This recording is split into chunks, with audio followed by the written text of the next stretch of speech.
इस वीडियो में हम बात करेंगे सीआरपीसी के सेक्शन 2 के बारे में। सेक्शन 2 का ये पार्ट 2 है क्योंकि इसमें जो क्लॉजेज़ हैं, ई क्लॉज तक ऑलरेडी मैं वीडियो बना चुका हूँ, ऑलरेडी अपलोड हो चुकी है इस चैनल पे। तो बाकी के क्लॉजेज़ की बात करते हैं। अभी ये पार्ट 2 है, जो क्लॉजेज़ रह गए थे। देखिए, इसमें एफ़ जो क्लॉज है, एफ़ क्लॉज बात करता है इंडिया के बारे में। इंडिया की टेरिटरी बताएगी कि कहाँ तक एक्सटेंड हो सकती है, मतलब जितनी भी इंडिया की टेरिटरी है वो इंडिया कहलाएगा। कहने की ये सिंपल सी बात है।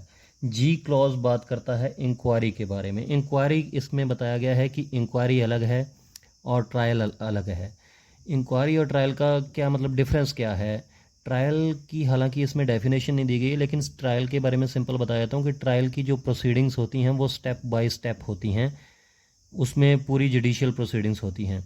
और ये जो इंक्वायरी होती है, इसमें सबसे पहले ये इसका मेन ऑब्जेक्ट क्या होता है, इसमें प्राइमा फेसाई देखा जाता है कि पहली नज़र से कोई ऑफेंस दिख रहा है कि नहीं। इसमें ये देखा जाता है कि कोई केस बनता भी है या नहीं बनता है। नेक्स्ट, एच क्लोज की बात करें तो इन्वेस्टिगेशन की बात होती है। इन्वेस्टिगेशन क्या, सबूतों के बारे में बात की गई है कि जो एविडेंस इकट्ठा किए जाते हैं उन्हीं को जो है एविडेंस इकट्ठा करने को ही इन्वेस्टिगेशन बताया गया है, इसमें इन्वेस्टिगेशन बोला गया है।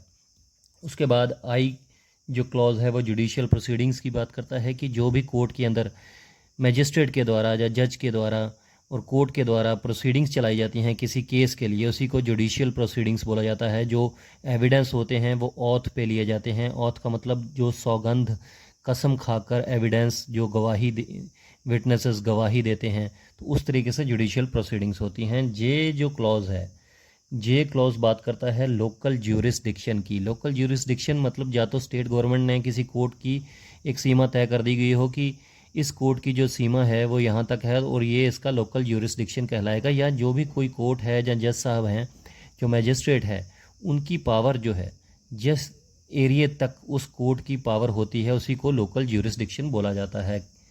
तो इसमें जो नेक्स्ट क्लोज है वो है मेट्रोपॉलिटन एरिया। मेट्रोपॉलिटन एरिया जिसको हिंदी में आप महानगर भी बोल सकते हैं, कि जो बहुत बड़ी जिसमें जनसंख्या हो जिस शहर में, उसको मेट्रोपॉलिटन एरिया बोला जाता है। इसके सीआरपीसी के सेक्शन 8 में बताया गया है। इसमें यह बताया गया है कि जिस शहर की, जिस सिटी की 1 मिलियन से ज़्यादा जो है पॉपुलेशन हो जाए, 1 मिलियन मतलब 10 लाख, 10 लाख लोगों से ज़्यादा पॉपुलेशन हो जाए, उसको फिर मेट्रोपॉलिटन एरिया बोला जाएगा, महानगर बोला जाएगा। तो अभी तक बात कर चुके हैं हम के क्लोज तक। तो नेक्स्ट क्लोजेस के बारे में बात करते हैं। देखिए, अब जो नेक्स्ट क्लोज है वो है एल क्लोज। एल क्लोज क्या बात करता है, नॉन कॉग्निजेबल ऑफेंस की। नॉन कॉग्निजेबल मैं ऑलरेडी आपको बता चुका हूँ कि एक तो होता है कॉग्निजेबल ऑफेंस। कॉग्निजेबल मतलब बहुत ज़्यादा सीरियस ऑफेंस। कॉग्निजेबल ऑफेंस में पुलिस बिना वारंट के आरोपी व्यक्ति को गिरफ्तार कर सकती है, लेकिन ये जो नॉन कॉग्निजेबल ऑफेंस है, इसमें किसी भी आरोपी को गिरफ्तार करने के लिए पुलिस को पहले वारंट लेना पड़ेगा कोर्ट से। बिना वारंट के गिरफ्तार नहीं कर पाएगी। नॉन कॉग्निजेबल ऑफेंस में वारंट लेना पड़ता है कोर्ट से, उसके बाद ही जो पुलिस है वो उसको अरेस्ट कर सकती है आरोपी व्यक्ति को। अब बात करते हैं एम क्लॉज की। एम क्लॉज बात करता है नोटिफिकेशन के बारे में। जो गैजेट्स, पब्लिक गैजेट्स होते हैं, उसमें जो नोटिफिकेशन, सरकारी नोटिफिकेशंस आते हैं, उनकी बात करता है। एन क्लोज जो है वो ऑफेंस की बात करता है, अपराध की बात करता है। इसमें ओमिशंस के बारे में बताया गया है। और जो आप देखिए, ओमिशन क्या होता है? ओमिशन होता है कि जो किसी की ड्यूटी हो कुछ काम करने की, लेकिन उसको अगर वो ना करे, या फिर कोई गलत काम करे, इलीगल काम करे, या फिर किसी काम को करने की अगर किसी की ड्यूटी है, जैसे एसएचओ है, उसकी एफआईआर लिखने की ड्यूटी है, अगर उसके पास कोई एफआईआर लिखवाने आया है, अगर वो एफआईआर नहीं लिख रहा है तो उसने ओमिशन कर दिया है। तो इसमें वही इलीगल कामों के बारे में और ओमिशंस के बारे में बताया गया है। ऑफेंस, तो उसको ऑफेंस माना जाएगा। अगर उनकी कोई पनिशमेंट दी बताई गई है उन चीज़ों की, तो उसको ऑफेंस माना जाएगा, अपराध माना जाएगा। वो जो क्लॉज है उसमें बताया गया कि ऑफिसर इंचार्ज के बारे में, ऑफ पुलिस स्टेशन।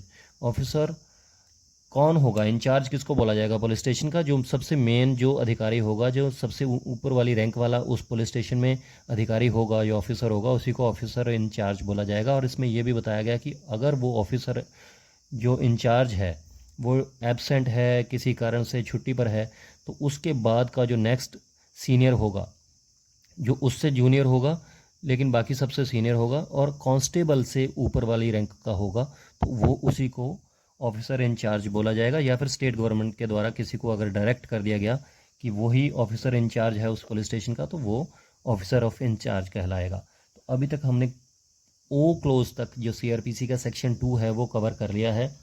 अब हमारा ओ क्लोज के बाद वाले जो सेक्शन, मतलब जो क्लॉजेस हैं इसी सेक्शन के, सेक्शन 2 के ओ क्लोज के बाद जो भी हमारे जो हैं क्लॉजेस हैं वो नेक्स्ट वीडियो में मैं आपको पूरे से बिल्कुल सिंपल तरीके से बता दूंगा। तो अभी ओ क्लोज तक हमने पार्ट 2 बना लिए हैं, पार्ट 1 और पार्ट 2।